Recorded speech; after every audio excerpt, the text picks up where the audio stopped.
Welcome to countryside supermarket. ஒரு என்ட்ரியை போட்டு பார்ப்போமா? முதல்ல இந்த கருப்பு கண்ணாடியை கழட்டி வச்சிடணும்பா. வெள்ளைக்கார அம்மா கூட கண்ணுக்கு கருப்பாவே தெரியுதா? சே, என்ட்ரன்ஸ்லயே வச்சிருந்தாங்க நம்ம பெரி குடும்பத்தை. ப்ளூபெரி, ராஸ்பெரி, பிளாக்பெரின்னு குடும்பத்துல எல்லாத்தையும் ஒன்னா சேர்த்து பாக்குறதுக்கு ஆசையா தான் இருந்துச்சு. அதெல்லாம் ஓகே, ராஸ்பெரிக்கு மட்டும் ஏன் இதை ஃபேனை போட்டு வச்சிருக்காங்க? குடும்பத்துல மூத்தவரா இருப்பாரோ?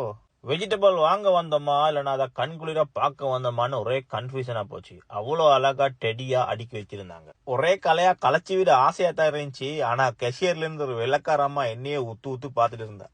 செரி தக்காளிக்கான்னு ஒன்று கேள்விப்பட்டிருந்தேன், அதை இப்பதான் பாக்குறேன்.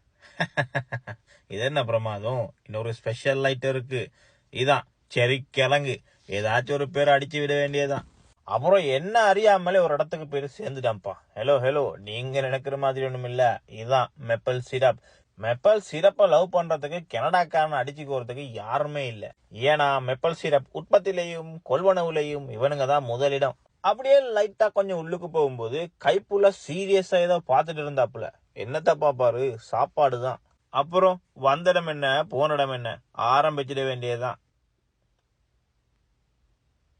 நீங்க மியூட் ஒன்று பண்ணிக்கல, நான் சாப்பிடும் போது அதிகமா பேச மாட்டேன். சரி, பேச்ச வளர்க்காம உங்களுக்கும் ஃப்ரெஷ்ஷா அதுவும் ஆர்கானிக்கா சாப்பிடணும்னா உங்களோட ஏரியாவில் இருக்கிற ஃப்ரெஷ் சூப்பர் மார்க்கெட்டுக்கு போயிட்டு வாங்குங்க.